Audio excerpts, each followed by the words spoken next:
Boa tarde, gente. Vocês foram almoçar onde, por curiosidade? Comeram bastante ou não? Porque os meus colegas, deputados e assim por diante, afins, tudo bocejando por aí, eu já vi que eu estou bem feito mesmo, eles devem ter comido pra caramba. Eu não comi nada, eu já preferi nem almoçar, que é para ficar ligado nessa palestra para vocês. Mas, ó, é um prazer para mim estar aqui, uma satisfação realmente enorme.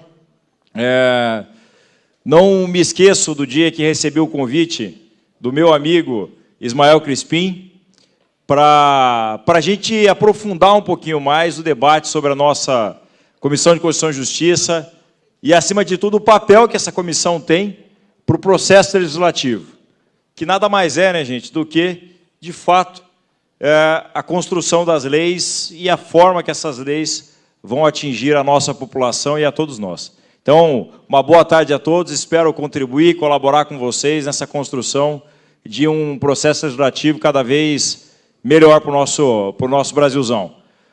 Temos a nossa palestra? Temos. Então, vamos lá. A relevância da atuação da CCJR e a experiência da Assembleia Legislativa do Estado do Paraná. Por gentileza, vamos passar. Então, Tiago Amaral, fazer aqui uma breve apresentação sobre mim.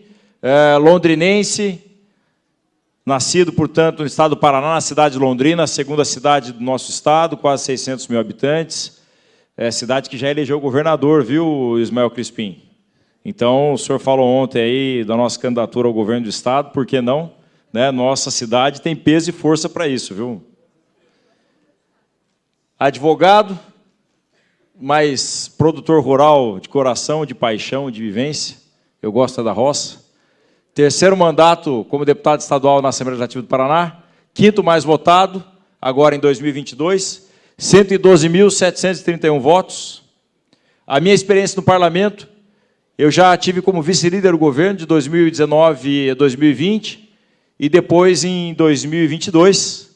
Então, também atuei já um pouco como deputado Julinho aqui, nessa base governista. Fui relator do Orçamento do Estado do Paraná de 2009 a 2022, 4 anos, primeiro mandato todo.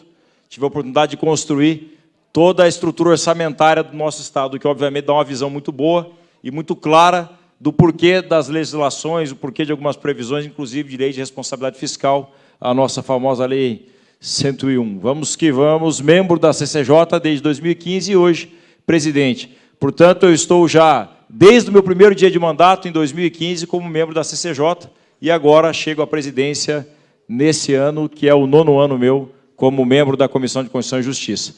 Já estão até rodadinho, para quem é tão novinho assim, 25 anos de idade. Vocês não deram risada, não, né? Aí é sacanagem, né, gente? É só 37, eu errei por pouco. Vamos adiante. Paranazão nosso, velho de guerra, tem lá 11.443.208 habitantes, segundo a minha última contagem, 7,6% do PIB brasileiro, quarta maior economia do nosso país. Passamos o Rio Grande do Sul, sem nenhum demérito ao Rio Grande do Sul, sei que nossos colegas também estão por aí, mas conseguimos passar, para nós foi uma grande conquista. E chegamos ao primeiro lugar do IDEB, no ensino médio da rede pública do nosso grande Brasilzão, e primeiro trimestre de 2023, nosso PIB aí 193,9 bilhões. Vamos adiante. Nossa Assembleia Legislativa, fundada em 1854, 54 deputados estaduais, 13 partidos representados, 29 comissões permanentes. Seguimos. Comissão de Constituição e Justiça, seguimos mais um pouquinho. É uma pena que eu não tenho o aceleradorzinho aqui na mão, normalmente eu faria isso aqui um pouquinho mais dinâmico, mas eu e meu parceiro, como é que é o nome do meu amigo lá? Hã? Henry. Eu e meu querido parceiro Henry, a gente já está com a dinâmica boa aqui, vai dar tudo certo.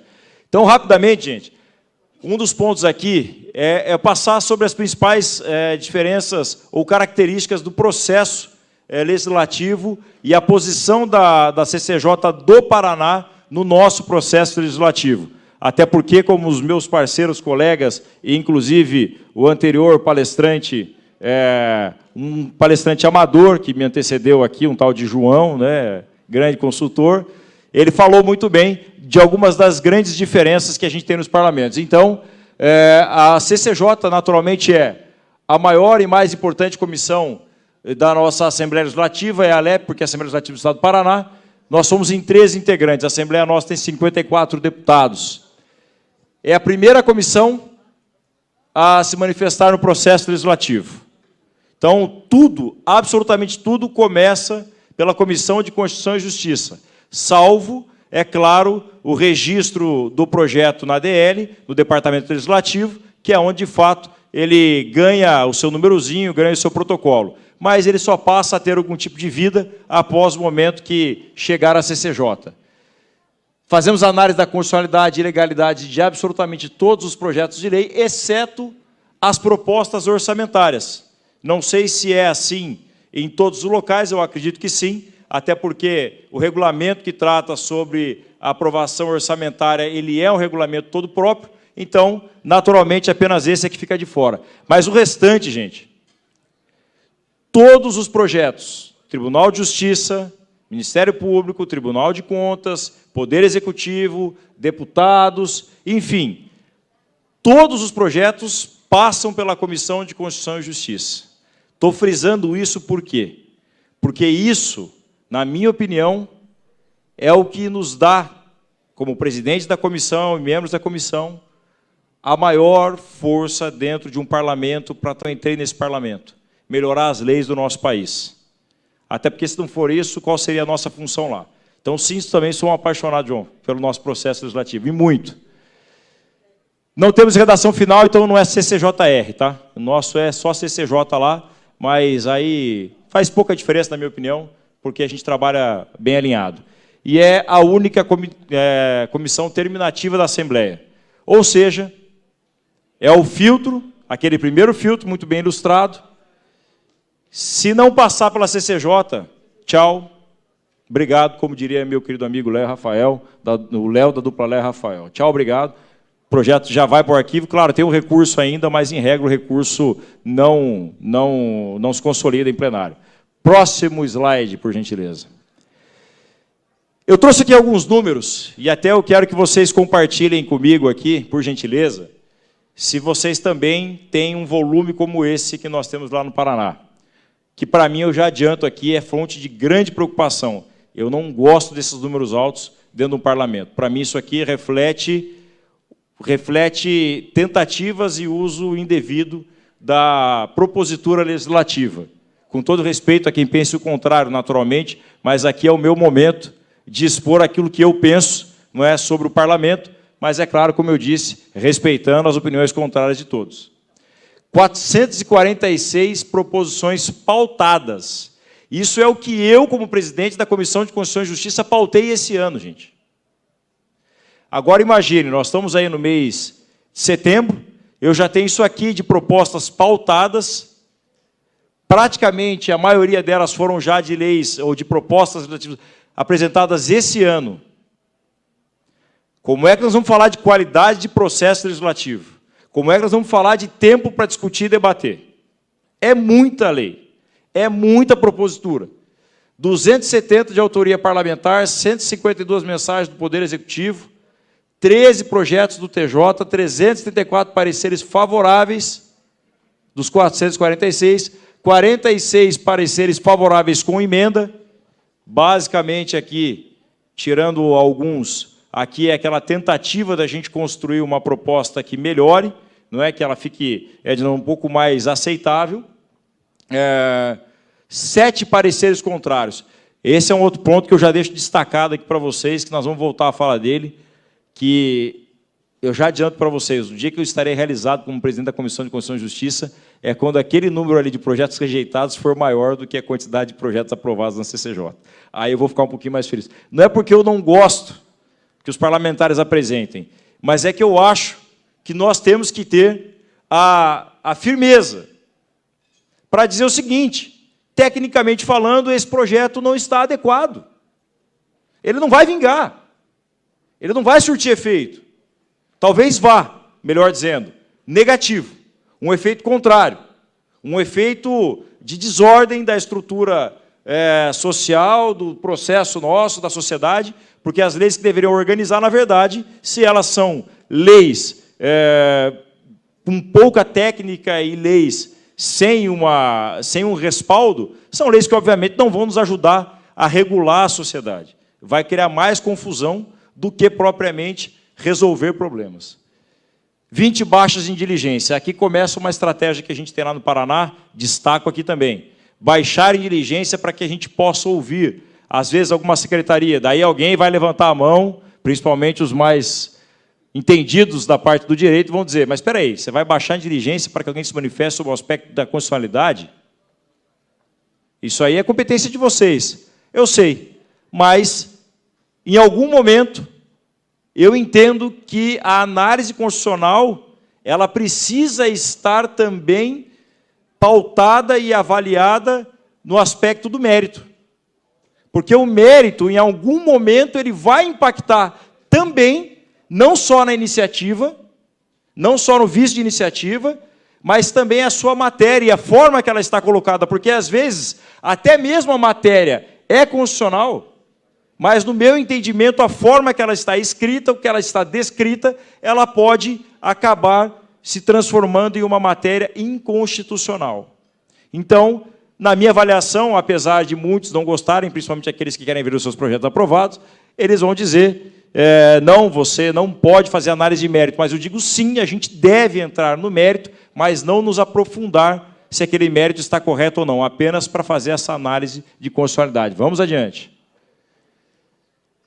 Mais do que quantidade, gente, o que nós precisamos buscar, qualidade dos projetos e das leis. Isso aqui, para mim, é o meu mantra. Eu tenho mais leis, ou melhor, mais projetos de lei e leis, portanto, na sequência, revogadas com revogação de outras leis, do que leis para criar novas leis apresentadas pela minha autoria. Em 2014, eu criei a Comissão de Revisão e Consolidação Legislativa lá no Paraná. Eu vou falar aqui um absurdo, mas que eu realmente não encontrei nenhum outro lugar que tivesse uma comissão como essa quando eu montei essa comissão no Paraná. Comissão de Revisão e Consolidação Legislativa. Então, eu vou dizer aqui, foi a primeira. Se alguém tiver alguma criação anterior à minha, pode levantar a mão e falar, você está errado, está mentindo. Eu vou aceitar. Mas, nosso amigo Sergipe... Então, eu criei essa comissão e tive a oportunidade de apresentar uma proposta de revogação de 4.000 leis do Paraná.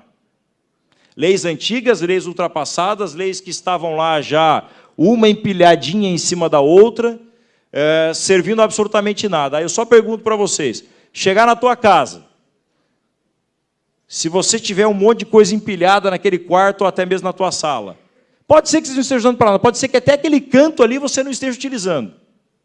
Mas aquilo ali já não vai te trazer uma sensação ruim, uma sensação de desordem, uma sensação de dificuldade. Às vezes até coisas relevantes que você poderia ter guardado ali, na verdade, você não guardou, você apenas jogou, você perdeu. Para mim, isso é o arcabouço legal. Isso são as normas que nós temos. É a mesma coisa. Se elas estiverem guardadas, organizadas, estruturadas, elas nos servirão e muito para nos organizar. Agora, se a gente tiver lá um emaranhado de leis jogadas, que a gente nem lembra mais, leis de 1930, 40, 50, 60, 70, sem uma única revisão, vai servir para quê? Se hoje até o nosso celular, no ano que vem, ele já está ultrapassado, você imagina as leis. Então, precisamos atualizar isso aí. Vamos adiante. Aqui a gente vai começar a entrar, para mim, numa das coisas também que nos orienta. Qual é o projeto ideal, gente, de lei? Vamos lá. Próxima tela. Travou. Passou. O projeto ideal... Vocês estão enxergando bem aqui? Claro que estão. Isso foi só para provocar vocês, para ver se vocês estão interagindo comigo. Tá? O projeto ideal é aquele que consegue atender da melhor forma possível aos interesses de todas as partes. Não estou dizendo aqui que é atender na integralidade àquilo que todo mundo está buscando. O que eu estou dizendo aqui é que o projeto ideal é aquele que consegue atender da melhor forma possível aos anseios das partes que estão inseridas naquele contexto. Por que isso? Porque todas as vezes que, em regra, um parlamentar apresenta um projeto, ele apresenta ouvindo um lado. Mas nós estamos numa sociedade onde as relações é que são, de fato, relevantes, e não apenas o indivíduo. Não dá para a gente descontextualizar o indivíduo da sociedade, ele precisa estar inserido. E ele está inserido. Então, todas as vezes que você cria um direito, todo mundo já ouviu essa frase, alguém tem que pagar essa conta. Todas as vezes que você melhora a condição de alguém, alguém está fazendo frente do outro lado. Direito do consumidor e tantas matérias aí por diante. Mas a verdade é o seguinte, se nós atendemos todas as necessidades sem olhar os impactos que isso vai levar para a cadeia, às vezes econômica, ou para órgãos, se a gente fizer isso, nós vamos, com toda certeza, acabar por deteriorar o processo daquela relação. Então, nós precisamos entender exatamente quais são os pontos negativos dos impactos. Então, aqui, muito mais importante do que alguma pessoa chegar para você e falar assim, ó, esse projeto está perfeito. Porque se alguém falar isso para você, pode ter certeza de uma coisa.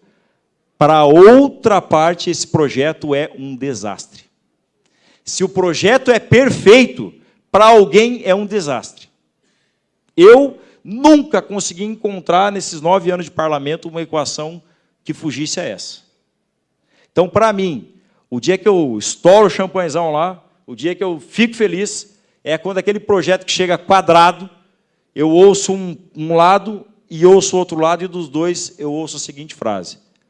Olha, não era exatamente isso, não foi tudo isso, mas o projeto está bom. O projeto avançou muito. Então, vamos tocar adiante. Para mim, esse é o grande momento de um projeto, quando a gente consegue atender da melhor forma possível todas as partes. Ninguém vai ganhar tanto e ninguém vai perder tanto. Vamos seguindo a vida de forma equilibrada. Próximo slide para nós. Então, para isso, cada um tem que fazer concessões em suas demandas para que todos possam avançar. Não é lógico, eu não sento para discutir. Beleza, então você já nem venha para cá. E nem venha apresentar teu projeto também. Vamos seguir adiante? Assim, teremos leis que realmente funcionam para melhorar a vida das pessoas. E não leis que enganam as pessoas ou que geram falsas expectativas de direito, mas que jamais serão implementadas. Adiante? O que a CCJ pode fazer para ter relevância nesse processo? E esse é o grande ponto aí da nossa questão, não é? Como é que a CCJ pode ser a grande autora, a grande assim, a atriz ou, né, o participante principal do nosso processo, de um parlamento? Como que ela pode fazer isso? Vou trazer aqui algumas ideias que a gente tem lá. Vamos adiante. Algumas das medidas que nós implementamos na CCJ 2023, adiante. Essa aqui, ó, só volta um pouquinho lá. Essa aqui é a sala das comissões lá no Paraná, tá? Então, é daqui, essa é a sala da CCJ. É aqui onde acontecem as nossas reuniões e tem um espaço para o público aqui também. É uma sala muito bonita. Então, para quem não conhece, para quem não sabe, aqui está a nossa sala de comissões lá. E aquelas fotos anteriores eram do nosso plenário. Adiante. Qualidade na análise. Vamos lá, adiante. Pauta. Antes, a pauta da CCJ, e aí para os nossos assessores, consultores e parlamentares, a pauta da CCJ ela era liberada no dia da reunião. Como é que eu falo de qualidade do processo legislativo se eu pego o projeto que eu vou relatar agora, para daqui 1 hora e meia, 2 horas, eu já estar com ele discutindo numa comissão de Constituição e Justiça, que lá no nosso caso, é simplesmente a comissão que mais nós temos debate e embate. E eu já adianto, Não debateu na CCJ, pode esquecer, porque não debate mais para frente. Essa é a nossa realidade lá. Não sei se é de vocês. 80 itens para discussão. É impossível. Em 1 hora para análise, vai analisar o quê? Não tinha jeito. Então, quando eu assumi a presidência, eu me propus a inverter isso. Adiante. Então, agora, a publicação da pauta, ela acontece com maior antecedência no número factível de projetos em discussão. Vamos adiante, só para ver se vem aqui a informação. Então, só completando, até sexta, as minhas reuniões da CCJ acontecem de terça-feira, 13h30 da tarde. Então, pelo menos até sexta-feira da semana anterior, eu libero a pauta prévia da CCJ. Por que prévia? Porque sempre pode acontecer de um ajuste ou outro. Isso é natural, faz parte também do nosso processo, né? Mas eu libero a pauta prévia, ou seja, a maior parte dos projetos, o parlamentar e a sua assessoria já tem que ter tido tempo para analisar, para discutir, para debater, ou fazer algum questionamento.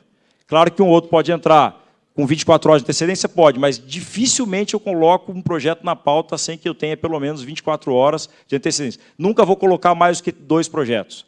Em regra, eu não coloco, mas se tiver que colocar, é 1 ou 2, desde que não sejam tão complexos assim. CCJ-Alep tem equipe própria.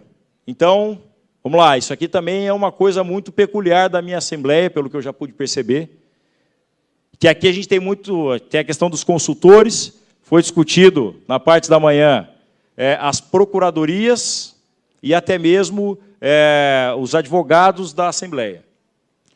No meu caso, não é nem a procuradoria e nem a parte do departamento legislativo, que funciona em algum momento também como assistente de comissões.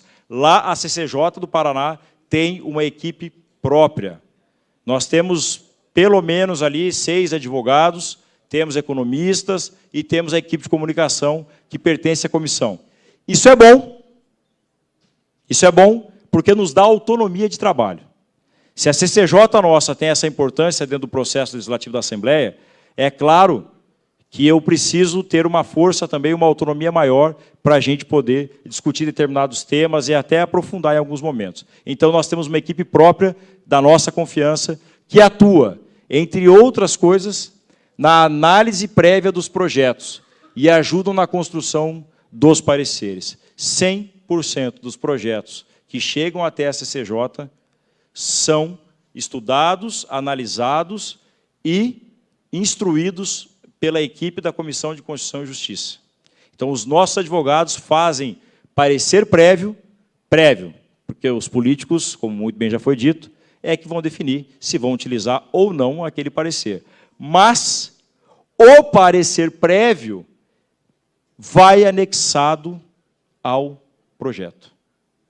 Utilizando ou não utilizando o parecer, nós, Ismael, anexamos o parecer ao projeto. Então, se você, parlamentar, tiver o interesse de fazer alguma alteração, fazer um parecer diferente, diverso, ok, é a tua autonomia. Mas a Comissão de Constituição e Justiça anexa o seu parecer junto àquele projeto.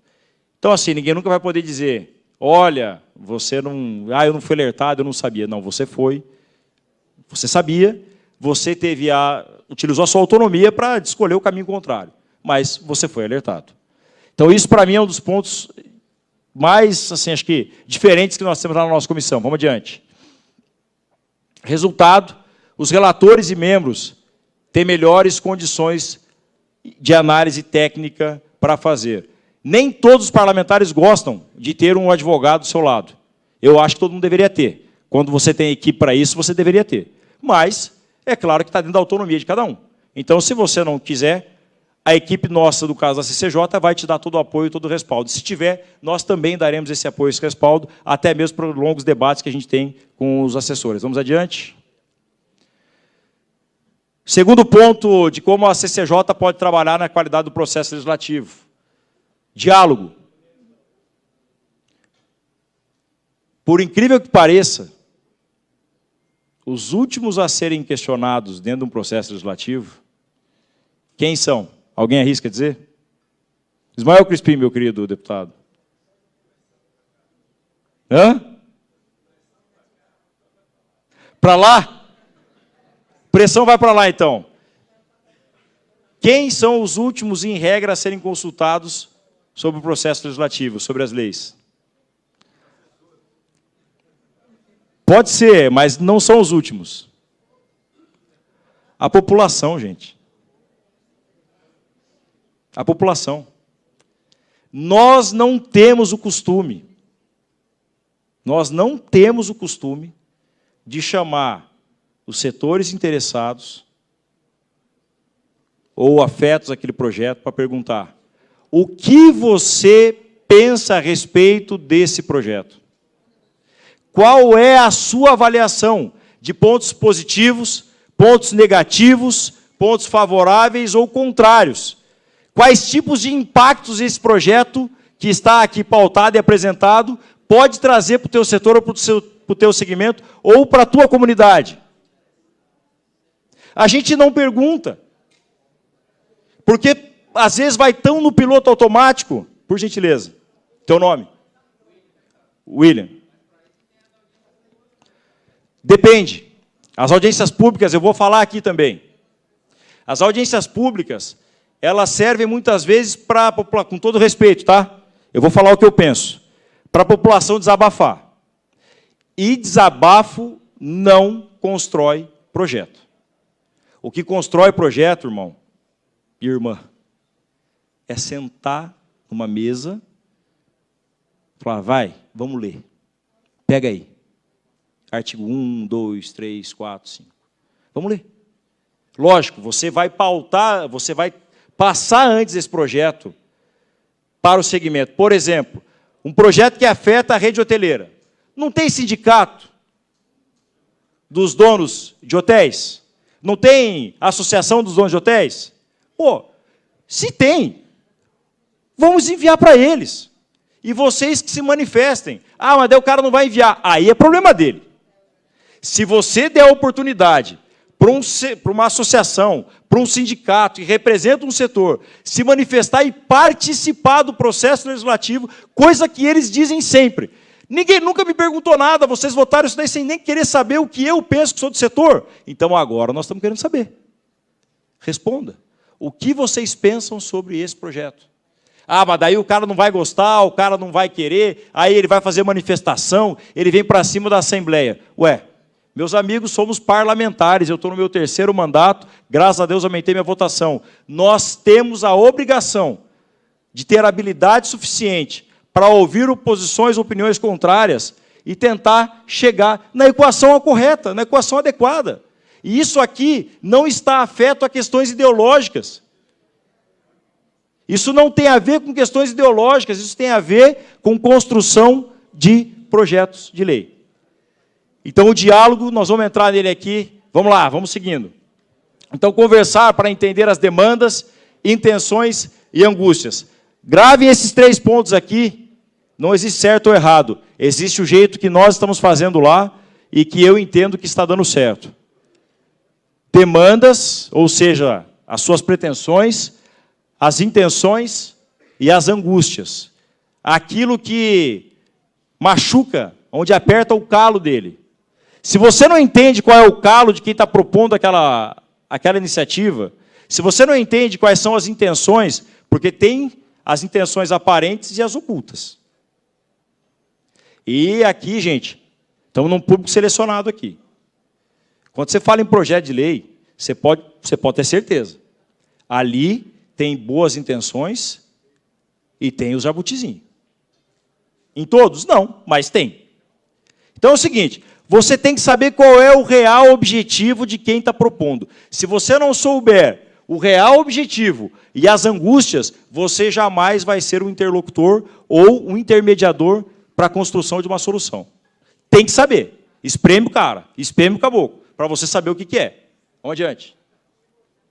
Muitas vezes há conflito entre o que se escreve no projeto e o que é compreendido sobre ele. Vamos adiante? Ó, quem aqui, já parlamentar, tá? Teve a possibilidade de escrever um projeto de lei que tinha certeza absoluta que ficou perfeito. Mas, quando isso foi divulgado, rapaz, aí veio a choradeira. Veio ranger, veio xingamento. É ou não é? Veio xingamento, posso falar? Ismael Crispim está dizendo aqui, ó, ele. Veio ranger, veio xingamento, veio tudo que você puder imaginar. É manifestação na frente de casa. Gente, tudo que vocês puderem imaginar vem contra você. E você só estava bem intencionado. E você tem certeza que você respeitou a melhor técnica legislativa possível. Por que você está sofrendo aquela manifestação? Porque o que você escreve não necessariamente é o que o cara entende do outro lado. E isso é normal. E isso é absolutamente normal.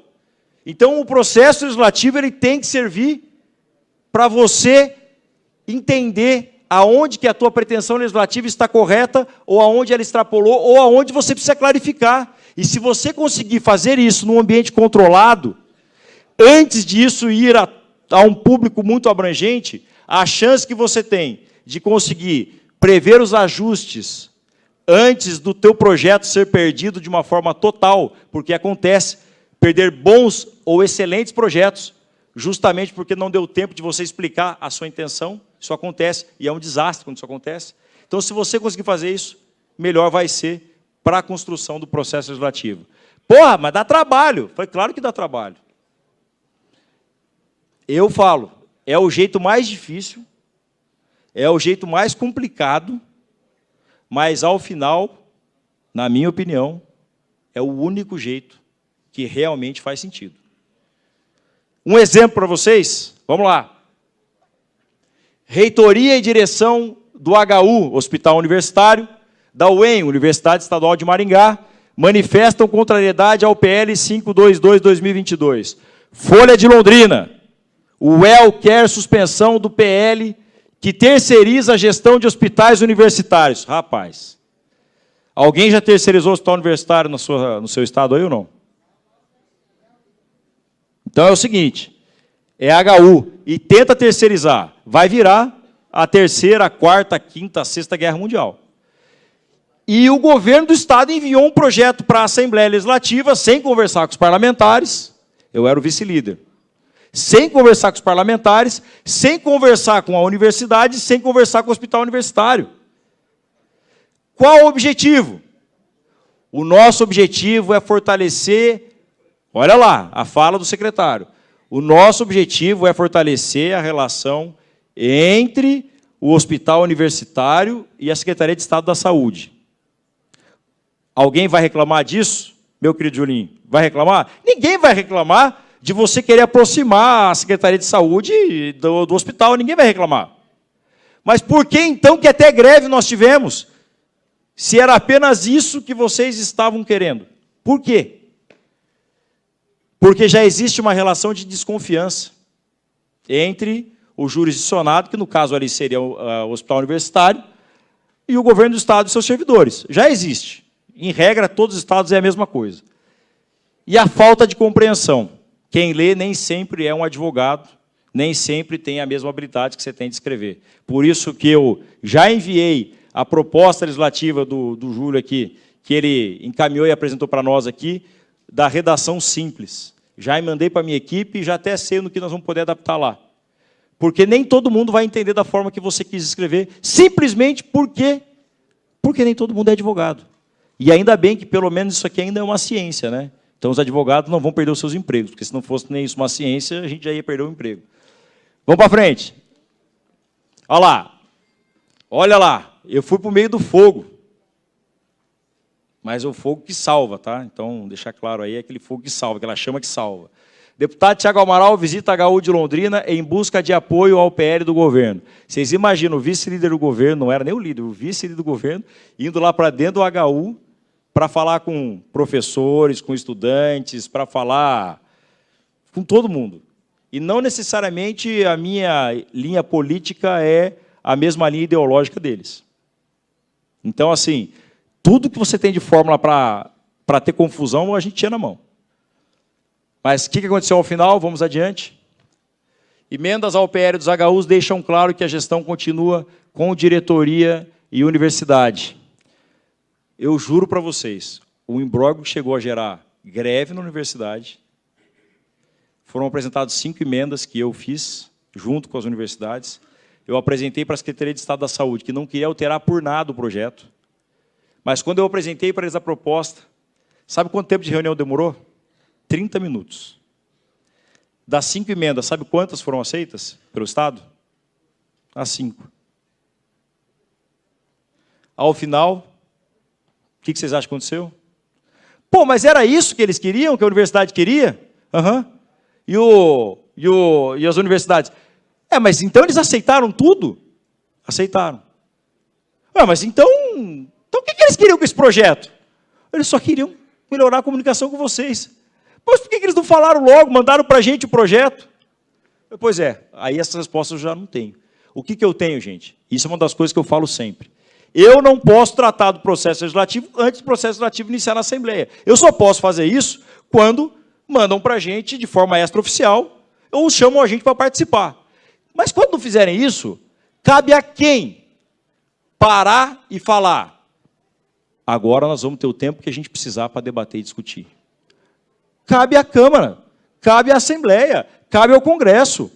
Se o Poder Executivo não teve interesse em discutir a matéria antes de enviar ela para a Assembleia ou para o Parlamento, é um direito dele? Claro que é a área dele. Ele é o Poder Executivo, ele diz quando que ele quer enviar e quem que ele quer consultar.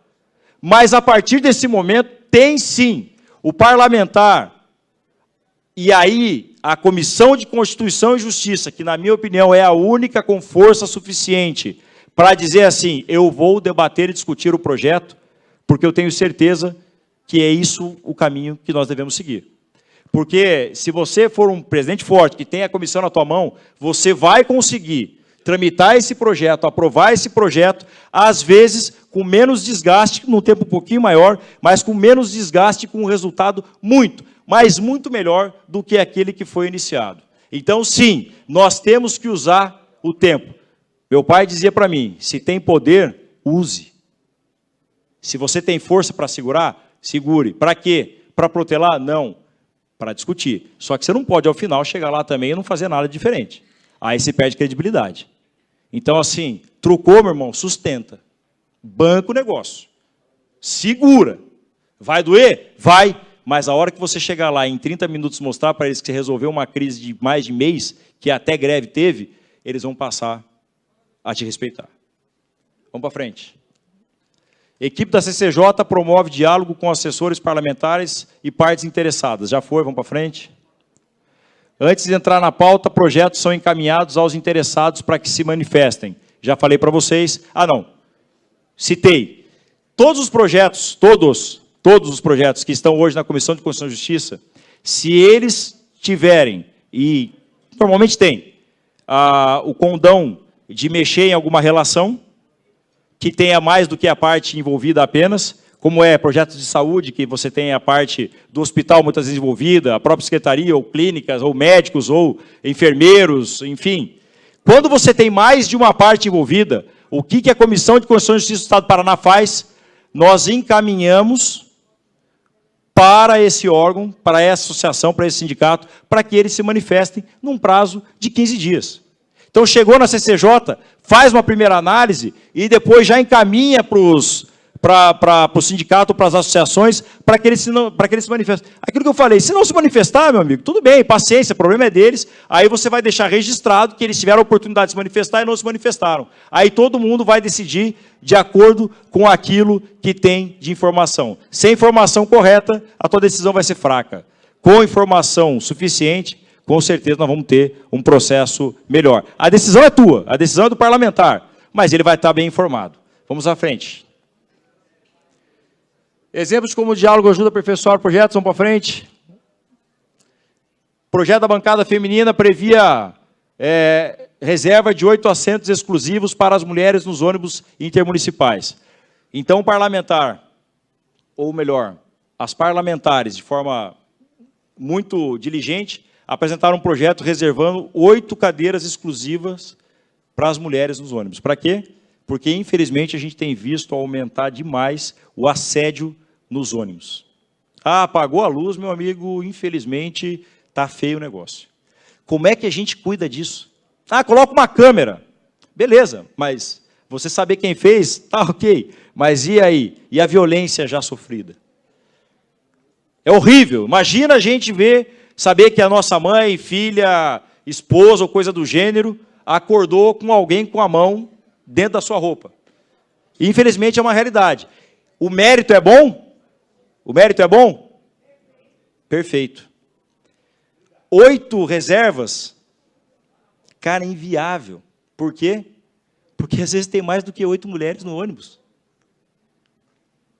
Ou, às vezes, você nem atinge 8 cadeiras exclusivas, porque, às vezes, ela está com o marido, às vezes, ela está com o namorado, às vezes, ela nem quer.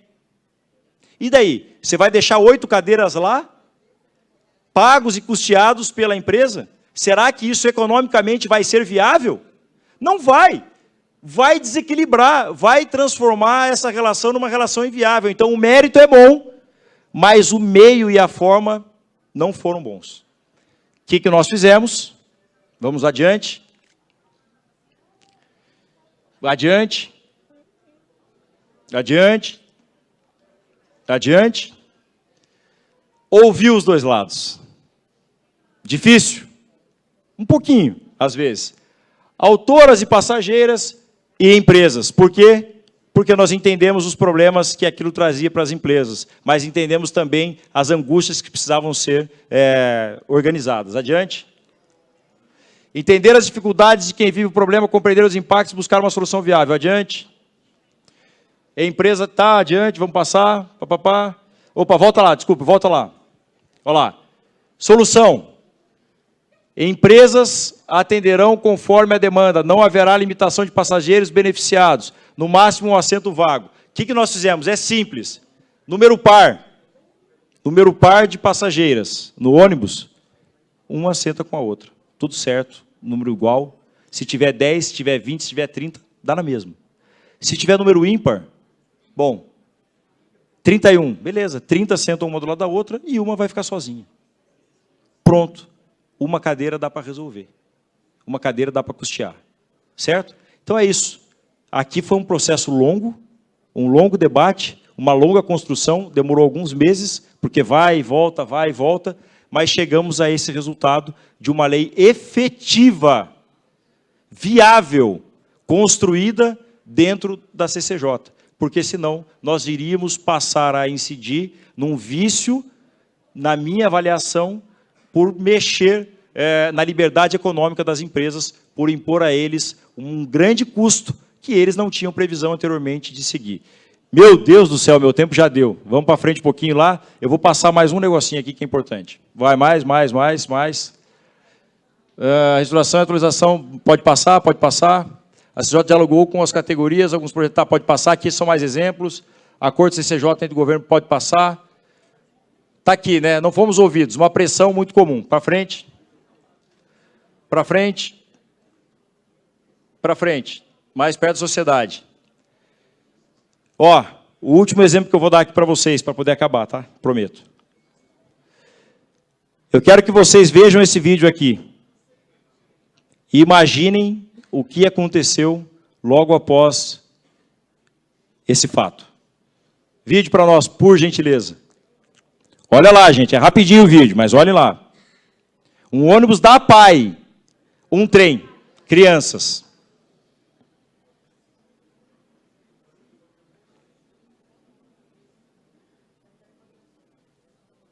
Vocês querem ver de novo? Não, né? Pode tirar. Por que eu coloquei esse vídeo? Eu sei que ia chocar um pouquinho. Porque, meus amigos, isso é ser parlamentar. Nós temos que olhar para isso. Agora, vocês imaginam, isso foi... Quem é de Jandaia aqui que me falou? Jandaia do Sul. Tinha 2 ou 3 pessoas ontem aí. Jandaia do Sul, cidade pequena. Qual foi a reação de toda a sociedade, gente? Ali vocês viram, não tinha cancela. O que você acha que aconteceu no dia seguinte? Parlamentares, vereadores e deputados. O que aconteceu no dia seguinte a esse acidente? Choveu projetos de lei. Aí eu questiono, de quem é a competência para legislar sobre sinalização de trânsito? De quem é a responsabilidade por projetos ou por investimentos em linhas férreas? De quem é a responsabilidade pela manutenção das sinalizações e pelas áreas de linha férrea? De quem é? Eu tenho certeza que se perguntar para cada pessoa aqui, cada um vai responder uma resposta diferente. Por que é diferente? Porque você tem DENIT no processo, você tem a NTT no processo, você tem a ABNT no processo, e as normas são mais ou menos dessa idade, tá? De sinalização de linha férrea. Dessa idade. Você tem a concessionária, você tem a prefeitura e tem também o DETRAN. Então, de que é a competência? Não sei, vamos tacar aqui um projeto de lei obrigando a colocar cancela. É isso que aconteceu. O que o presidente da CCJ fez?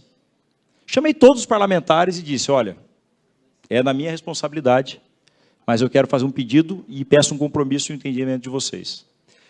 Vamos trazer até aqui a NTT, DENIT, RUMO e prefeituras, para a gente fechar a linha de responsabilidades e verificar se de fato aquele acidente foi causado em função da falta de sinalização ou não. Será que foi a cancela? Será que a cancela resolve?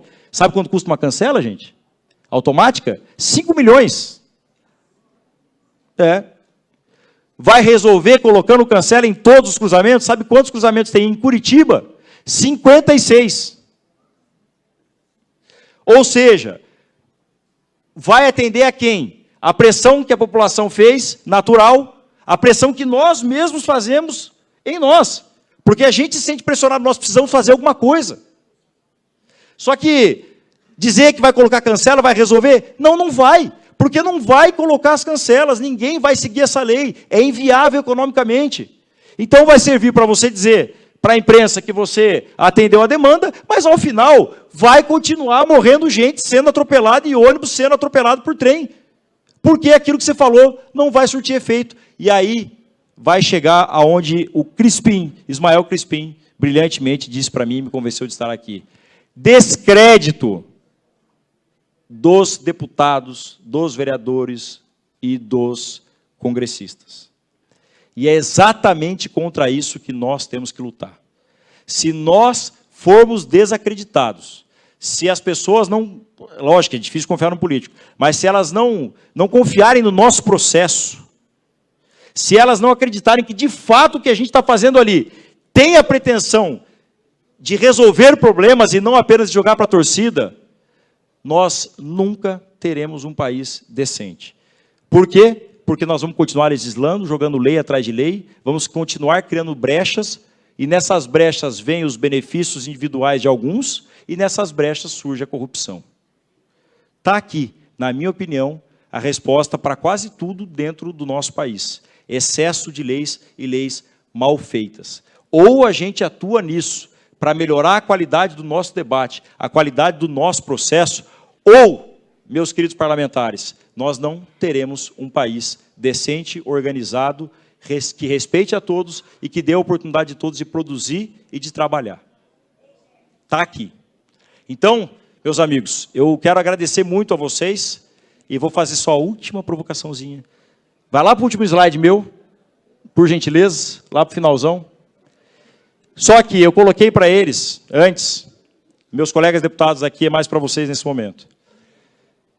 A última ferramenta que nós estamos criando lá no Paraná, que nós criamos lá, são as súmulas. O que são essas súmulas? Volta um pouquinho. Volta. Aí. Um para frente. Não. Então volta mais. Aí, aqui, ó.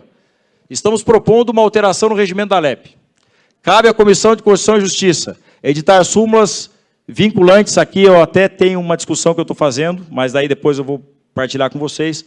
Eu entendo que não são vinculantes, eu entendo que a gente não pode fazer súmulas vinculantes. Então eu entendo assim, editar súmulas, eu vou tirar o vinculantes, com o escopo de uniformizar as decisões da comissão, aplicáveis mediante, aqui eu vou tirar também na minha avaliação, aplicáveis mediante despacho do presidente, isso aqui vai sair também. Então, editar súmulas com o escopo de uniformizar as decisões, sendo possível a sua revisão quando decidido de forma específica pela maioria qualificada de seus titulares. Por quê?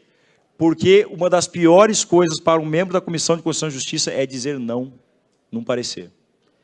Mas a gente pode fazer isso quando não é você que está dizendo, é o todo. São todos os membros que decidiram que aquela matéria, a posição daquela Comissão de Constituição e Justiça, ela já é sedimentada. E você não pode ir contra ela, porque já está sedimentado. Se não for assim, nós continuaremos tendo decisões e pareceres que são muito mais personalíssimos, de acordo com o proponente, do que de acordo com a legalidade, constitucionalidade e o real entendimento. Então, assim, essa súmula aqui, meus queridos amigos parlamentares, é uma das coisas que eu mais acredito hoje no parlamento. Porque eu quero chegar lá no Paraná, Crispim, e falar o seguinte, como é que Rondônia, como é que a CCJ de Rondônia entende esse assunto? Pega a súmula deles lá. Como é que o Ceará, como é que Sergipe, como é que o Maranhão, Rio Grande do Norte, Rio Grande do Sul, como é que nós entendemos, como é que vocês entendem isso? A hora que nós tivermos o entendimento das outras casas legislativas, das outras comissões, com certeza é mais fácil da gente defender. Então, eu encerro aqui a minha explanação, a minha fala. Eu quero pedir demais desculpa de vocês, ao meu querido Crispim aqui, a todos vocês, e ao próximo palestrante, meu querido amigo do Rio Grande do Norte, por ter tomado um pouquinho mais do tempo. Peço desculpa mesmo, mas realmente é um assunto, João, que assim, ó, esquenta aqui o nosso coração. Falar do processo legislativo, para mim, é quase tudo. Sem falar das outras atribuições que a gente tem como deputado, não é? Que é atender os vereadores, atender os nossos prefeitos, liberar verbas, entender as demandas regionais, enfim, tudo isso daí. Mas esse processo legislativo é algo fundamental. Não precisamos apenas fazer leis, meus amigos. Precisamos fiscalizar, discutir, debater de forma aprofundada. Isso, na minha avaliação, é muito mais forte e efetivo do que apenas apresentar leis que a gente sabe que não vai chegar a lugar nenhum. Se dá certo, para mim deu. Estou com 112 mil votos, na primeira eleição eu tinha feito 86, só aumentei, graças a Deus. E é desse jeito que eu falei para vocês, não muda uma vírgula. Desse jeitinho aqui. Tá? Então, Deus abençoe a todos e parabéns à Rondônia, parabéns ao Ismael Crispim, parabéns aos demais parlamentares, parabéns a todos vocês que se dispõem de estar aqui, ouvindo esses loucos, esses malucos que têm alguma coisa para dizer, não que seja importante ou não, mas que tem alguma coisa para dizer. Parabéns de coração a essa Assembleia aqui, estão fazendo história. Acho que a partir daqui nós vamos ter um processo legislativo melhor, e leis melhores e um Brasil melhor. Valeu, gente, obrigado.